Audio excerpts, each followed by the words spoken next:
Hi viewers, welcome to Vishnuvardhan realistic YouTube channel. Diploma in education DEd intermediate అయిపోయినటువంటి ప్రతి ఒక్కరూ apply చేసుకునేటువంటి అవకాశం ఉంటుంది. డిఈ సెట్ తెలంగాణ వారైతే తెలంగాణ డిఈ సెట్ మాత్రమే రాయాలి. అది ఏపీ వారైతే ఏపీ డిఈ సెట్ మాత్రమే రాయాలి.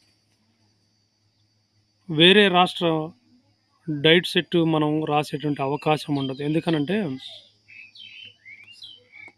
కమిషనర్ ఆఫ్ స్కూల్ ఎడ్యుకేషన్ పరిధిలో డైట్లు, అదేవిధంగా డిప్లొమా ఇన్ ఎడ్యుకేషన్ డిఎడ్ అనేటువంటిది 2 years diploma in elementary education commissioner of school education పరిధిలోనే ఉంటుంది. కాబట్టి ఒక రాష్ట్ర పరిధిలో ఉన్నటువంటి వారు మాత్రమే, ఏ రాష్ట్రంలో వారు ఆ రాష్ట్రంలోనే మనం డిఈ సెట్ రాసుకోవడానికి అవకాశం ఉంది. డిఎడ్ అంటాము దాన్ని.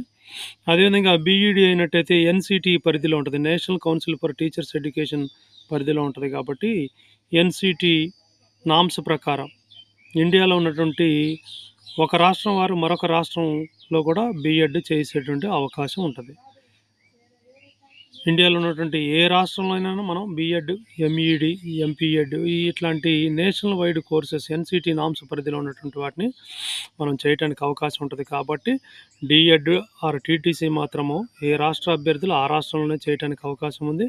అదేవిధంగా బీఈడి, ఎంఈడి, ఎంపీఎడ్ ఈ విధంగా నేషనల్ వైడ్ కోర్సులు ఏవైతే ఉన్నాయో అవి మాత్రం మనం ఇతర రాష్ట్రాల్లో కూడా చేసుకున్న ఎటువంటి ఇబ్బంది అనేటువంటిది ఉండదు మనకి తర్వాత. కాబట్టి ఈ విషయాన్ని ప్రతి ఒక్కళ్ళు నోటీస్ చేయండి. బీఈడి కానీ, టీటీసీ కానీ, ఎంపీఈడి కానీ, బీపీఎడ్ కానీ మీకు అడ్మిషన్లు కావాలంటే స్క్రీన్పై ఇచ్చేటువంటి నంబర్ని కాంటాక్ట్ చేయండి. Thank you for watching.